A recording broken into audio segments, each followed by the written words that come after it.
Yosa, kembali lagi di Kakoi Anime. Dan ya, ini dia full review manga One Piece chapter 1107 dengan judul Aku Telah Mencarimu. Dan di sini juga ditemani cover request seperti ini.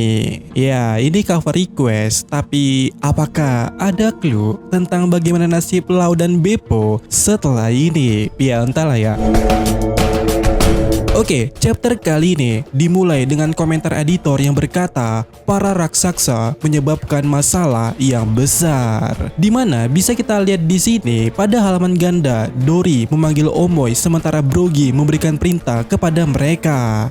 Dimana Dory berkata, Omoy, ambil atau bawa yang lainnya dan berayunlah ke segala penjuru, tenggelamkan kapal apapun yang kau lihat dan waspada terhadap meriam-meriam itu. Yang mana di satu panel kita melihat Omoy dan Cassie di sana menerima perintah dari Brogy dan kita bisa melihat mereka berdua memimpin para giant lainnya untuk segera maju. Yang mana mereka semua berkata, Ikazo Temera.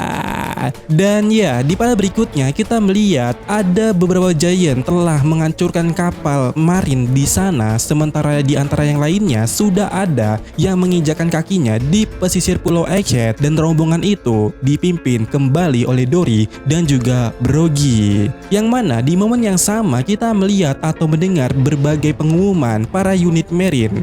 Lapor, banyak anggota kru lama mereka dari Giant Pirate terlihat. Apa yang mereka inginkan? Bajak laut prajurit raksasa yang hanya sebuah dongeng kini ada di sini. Kemana saja mereka selama ini? Lapor, kita sudah mendapatkan konfirmasi penampakan dari kedua Brogy si raksasa merah dan Dory si raksasa biru. Lapor, kami mendapatkan konfirmasi penampakan keduanya. Bajak laut raksasa telah mendarat. Ledakan mereka berkeping-keping. Tetapi di panel berikutnya kita melihat beberapa pasukan giant berhasil menghancurkan lebih banyak kapal marine yang lainnya di sana. Dan ya, dari jauh Usopp yang ada di atas awan atau Labopes menyadari aksi mereka itu. Usopp dengan teropongnya melihat Dory dan Brogy sontak melepaskan air matanya dan berkata, My Master. Dimana kita bisa melihat Usopp dan Nami serta Chopper bersama Edison memperhatikan mereka dari sana. Dan ya, Usopp bertanya-tanya kenapa mereka ada di sini dan juga sekali lagi berteriak, Master Brogy, Master Dory. Sementara itu, di sisi lainnya kita melihat Nami cukup senang menyadari bahwa di sana juga ada Cassie di rombongan Giant Pirate dan Chopper juga berkata soal Omoy dan Cassie pula. Yang mana kemudiannya kita melihat Usopp berkata, ya itu pasti mereka. Dan sambil menangis juga Usopp berkata kalau dia berpikir mungkin tidak akan pernah melihat mereka lagi di Elbaf. Kemudian di panel berikutnya kita mendapatkan penjelasan sebagai refreshing ya terkait para raksasa ini dari narator seperti ini. Dahulu kala, dunia diteror oleh kelompok tangguh yang dipimpin oleh Kapten Dory dan Brogy. Kru mereka akan bubar setelah mereka yaitu Dory dan Brogy terlibat pertengkaran. Luffy dan gengnya membantu mereka saat duel selama seabad berakhir. Kemudian saat menyerbu pulau yang berbeda, mereka bertemu dan berteman dengan Omoy dan juga Cassie, sepasang raksasa yang berangkat dari Elbaf untuk melihat kapten mereka yang sedang duel. Kemudian memasuki panel berikutnya, di sini Edison berkata, sepertinya mereka benar-benar menyerang para marine itu. Aku juga tidak percaya kalau kalian saling mengenal. Mereka pasti datang berlari setelah mendengar berita itu. Dan salah satu dari Nami, Usopp dan Chopper bertanya, bagaimana itu mungkin? Dan Edison menjelaskan kalau angkatan laut telah menggerakkan 1 ton tenaga kerja untuk operasi ini. Tidak heran jika itu akan menjadi suatu berita dalam suatu koran. Dan menghitung sebagai berita utama, harusnya ini akan menjadi banyak sorotan. Yang mana kemudiannya salah satu dari Nami, Usopp dan Chopper menanggapinya, Oh, jadi ini sudah menjadi suatu big news ya. Kalau begitu, aku kira masuk akal. Dan di sini Usopp akhirnya menyadari maksud kedatangan para raksasa itu dengan berkata, jadi mereka tidak datang ke sini untuk berperang, tetapi mereka datang untuk membantu kita. Sampai di sini, kita harus bergegas menyelesaikan persiapan kita. Dan tiba-tiba suara kring-kring berbunyi, tetapi scene kemudiannya dipotong menuju ke Sanigo. Yang mana ya, Sanigo saat ini sedang meluncur di sebuah es berkat kemampuan Brook. Dan juga sedang mengalami situasi remblong, mereka tak tahu cara berhenti. Teriakan muncul di sana sampai akhirnya Nami menghubungi mereka melalui alat komunikasi telinga dan berkata, "Oi, Brook, di mana kau?" Dan Brook berkata, "Dekat, udah dekat nih, tapi kita tidak bisa berhenti untuk minum teh." Di sana Brook dengan tenangnya minum teh. Tentu saja aksi daripada Brook ini memunculkan respon dari Lilith yang cukup marah atau emosi dengan berkata, "Kita harus berhenti. Jika kita terjun bebas dari sini, tentu saja kita akan terbakar oleh penghalang barrier nantinya." Lalu kemudiannya Lilith mengambil alih untuk berbicara dengan alat komunikasinya itu dengan berkata, "Halo, ini Lilith. Si Dunguk tadi itu benar-benar tidak punya otak." Dan mungkin dalam hati Brook dia berkata, "Oh, aku memang tidak punya otak." Yo. Yang mana di sini ya Lilith berkata, "Nah, oleh karena itu kita tidak boleh lengah, jadi perhatikan." Yap, sepertinya di sini ya Lilith punya suatu rencana. Namun, scene kembali dipotong di mana kita melihat Jinbe di sini sedang terbang menuju di mana lokasi Zoro berada. Dan Jinbe yang sedang melihat ke depan itu berkata di sini, "Wow, terdengarannya sepertinya mereka sedang asik bersemangat bertarung. Tapi kita harus siap untuk berangkat dalam waktu singkat. Ini bukan waktunya untuk memilih perkelahian, Zoro." Dan di halaman berikutnya kita memasuki area di mana Zoro dan Luffy sedang bentrokan. Yang di satu panelnya kita melihat terjadi bentrokan dari dua serangan mereka itu. Dan terlihat Zoro di sini berkata, "Kau cukup kuat, kau cukup tangguh, tapi aku sedang buru-buru, saatnya untuk menyelesaikan ini." Namun Luffy menjawabnya, "Hanya pemenang yang bisa berbicara seperti itu, Roronoa. Krumu sedang menunggumu kan? Kau hanya beban saat ini. Orang-orang bodoh itu tidak akan berhasil jika mereka tidak bisa memotong lengan untuk menyelamatkan tubuhnya. Menyerah sekarang akan membantu mereka. Menunggu mayat tidak ada gunanya setelah semua ini." Dan dengan tatapan cukup tersinggung, di sini Zoro menjawab, "Itu terdengar seperti kau berpikir kalau kau yang mengontrol pertarungan ini, Rob Lucy." Kemudian di halaman berikutnya, scene kembali berpindah dan kini kita diperlihatkan para pasifista yang tengah beraksi menghancurkan beberapa kapal Marine. Kemudian terdengar laporan dari Marine kepada salah satu wakil admiral yang bernama Red King di sana, di mana seperti ini laporannya. Lapor, 30 kapal berukuran kecil dan menengah telah ditenggelamkan tanpa ada tanda-tanda akan berhenti. Mendengar itu ya, Red King memberikan perintah bahwa tarik mundur semua kapal yang lebih kecil dan pimpin dengan kapal perang. Dan kemudian serang, yang mana kita bisa melihat kapal Marine berhasil menembakkan meriamnya tepat ke arah pasifista. Dan Red King di sana berkata, "Ini adalah pemandangan yang sangat menyedihkan untuk melihat Marine menghancurkan senjata mereka sendiri." Kemudian scene dipotong menuju tempat di mana Saturn, Bone, Luffy dan yang lainnya berada. Yang dimana di sana Luffy di udara dengan gaya khasnya memanggil Bonnie. "Oi, Bonnie," sambil pula bertanya kepadanya kenapa air itu keluar dari matamu. Dan di sini Bone berkata kalau dia tidak sedang menangis dasar bodoh. Dan pula Bonnie terus terang kepada Luffy kalau dia mencarinya selama ini. Tapi dengan santainya Luffy heran dan berkata, Kenapa? Aku ada di sini sepanjang waktu." Namun Bone kembali berkata kalau dia tidak tahu kalau ternyata kau, yaitu Luffy, adalah Nika. Tentu saja di sini ya Luffy bertanya-tanya, "Nika? Apa itu?"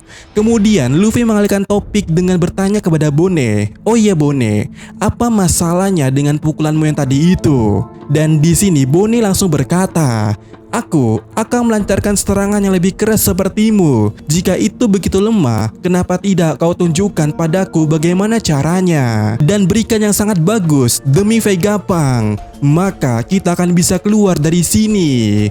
Dimana setelah Bone berbicara soal Vegapunk, Luffy kaget karena dia baru menyadari Vegapunk tergeletak di sana dengan terluka. Lalu di pala berikutnya kita kembali ke Saturn. Di sini dia berkata setelah mendengar ocehan Bone tadi itu. Di sini Saturn berkata, "Tak satu pun dari kalian kecoa kotor punya hak untuk hidup sekarang." Namun Luffy di sini dengan senyumannya berkata, "Kau salah. Baiklah Bone, ini terdengar seperti suatu rencana. Dan sebagai catatan, ini adalah tutor bagaimana cara untuk meninju." Yang mana ya, di sini kita bisa melihat Luffy terlihat sedang memutarkan tangannya di sana dan bersiap untuk melancarkan suatu serangan. Tetapi ada Saturn di sini dengan tatapannya membuat serangan mengarah ke kepalanya Luffy, membuat Luffy sedikit mengeluarkan darah dan kepalanya ke belakang, tapi Luffy mampu menahannya. Dan kemudiannya di sini Luffy berkata, "Kau harus membayarnya untuk melukai teman-temanku. Gomu Gomu no Down Gatling." Dimana di satu panel yang epic, Luffy dengan tinju besarnya dan berhakinya itu menghantam wajah Saturn bertubi-tubi dan berhasil pula mementalkan Saturn hingga Saturn harus kembali menembus beberapa gedung di sana. Sementara itu, di momen yang sama kita melihat Bone menangis haru. Kita juga bisa melihat Kuma dan Vegapunk di sana. Lalu kemudiannya di panel berikutnya, Bone dan yang lainnya ingin membawa Vegapunk pergi dari sana. Atlas mengatakan bahwa ada hover yang bisa digunakan di pulau ini. Tetapi Vegapunk mengatakan kalau mereka itu pergi saja sendiri tanpa dirinya. Dimana Vegapunk berkata kalau dia sangat tahu dunia medis sebagai dokter dan dia sangat tahu juga kondisi tubuhnya. Jika dia dipindahkan sekarang, dia akan mati. Kemudian di halaman berikutnya, dalam sekejap Kizaru ada di sana dan bersiap dengan lasernya untuk menembak ke arah Bone dan juga Vegapunk. Dan Kizaru melakukannya dengan memejamkan matanya. Dan saat di momen Kizaru melepaskan tembakannya itu, secara bersamaannya ada Sanji yang mampu menendang laser Kizaru itu hingga bercerai-berai kemana-mana.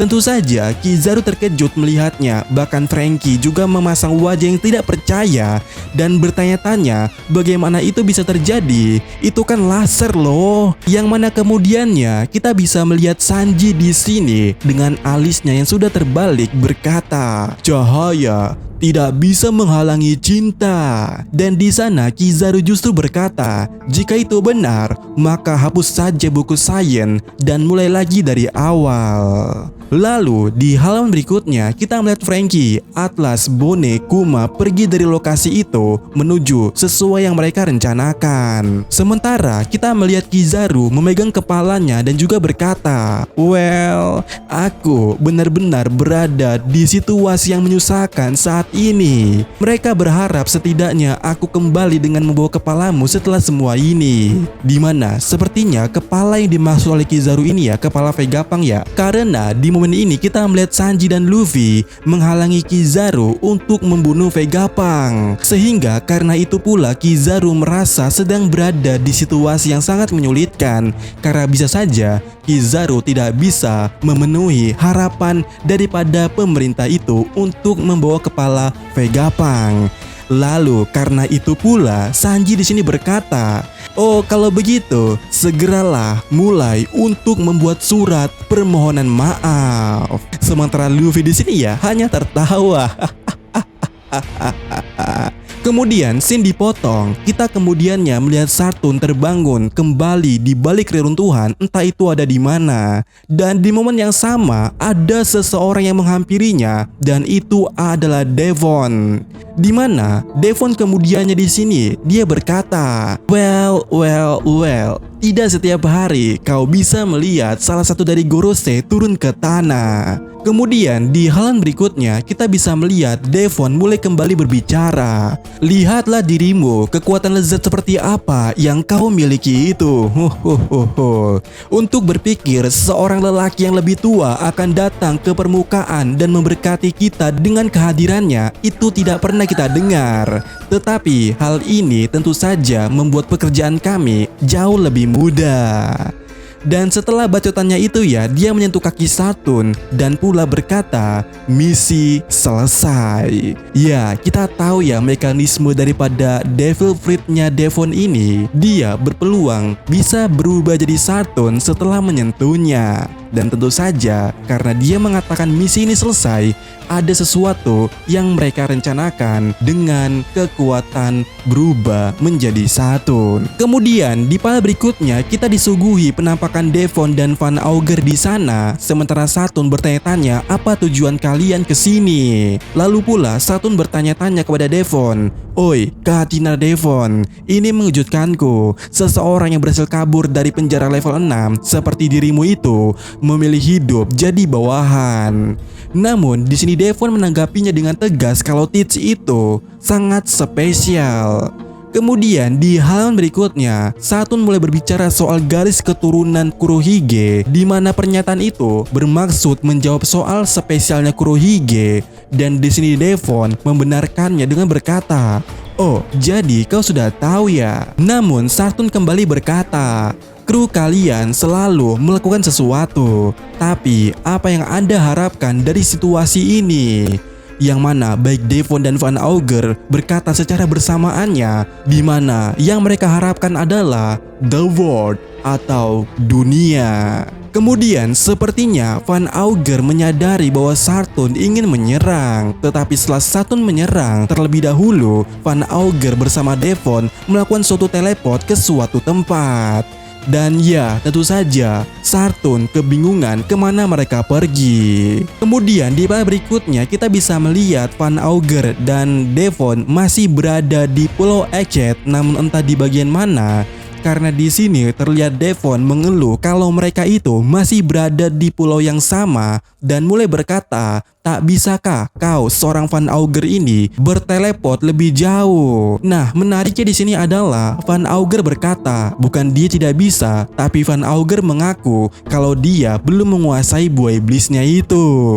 Dan tiba-tiba di pojokan sana ada seseorang yang berteriak, tunggu. Supersonic Van Auger, pemburu gadis Katina Devon. Dan ya, kita bisa melihat itu adalah Karibo. Di sana dia muncul dengan ekspresi haru seperti Bartolomeo saat bertemu Luffy. Di sana Karibo berkata, aku tidak pernah berpikir kita akan bertemu di tempat seperti ini. Aku adalah bajak laut seperti kalian. Namaku Karibo. Aku sudah mencari kalian selama ini.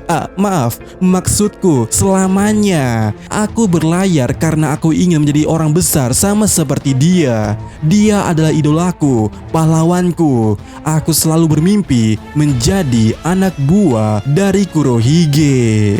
Hanya itu yang kuinginkan. Tolong bawa aku untuk bertemu dengannya. Dan ya, kemudiannya chapter kali ini ditutup dengan komentar editor yang berkata bahwa chapter depan akan diisi dengan cover Color Sprint. Dan ya, minggu depan tidak libur.